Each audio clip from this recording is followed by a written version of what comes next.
Iran এবং যুক্তরাষ্ট্রের যে শান্তি আলোচনা সেটা মূলত 5টি ইস্যুতে আটকে আছে। এক নম্বর হচ্ছে পারমাণবিক কর্মসূচি। সেটা ইরান এখন কি করবে, কোন দিকে যাবে, তাদের পারমাণবিক কর্মসূচিকে সে এগিয়ে নিয়ে যাবে নাকি স্থগিত করবে নাকি একেবারে স্থগিত করবে।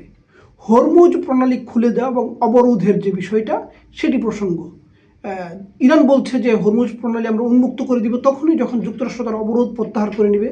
আর যুক্তরাষ্ট্র চাচ্ছে যে এই অবরোধকে অব্যাহত রেখে ইরানের উপর চাপ প্রয়োগ করার জন্য। তারপরে আরেকটি বিষয় হচ্ছে ইরানের যেই যুদ্ধে যেই ক্ষতিগ্রস্ত হয়েছে ইরান, সেই ক্ষতিগ্রস্ততার যে পুনর্বাসন সেটা ফেরত দেওয়ার ক্ষেত্রে।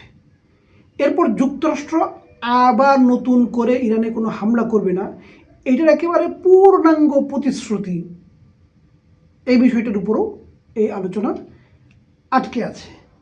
আলোচনা আটকে আছে ইউরেনিয়াম মজুত নিয়ে, যে ইরান যে পরিমাণ ইউরেনিয়ামকে মজুত করছে এবং সমৃদ্ধ করছে সেটাকে তারা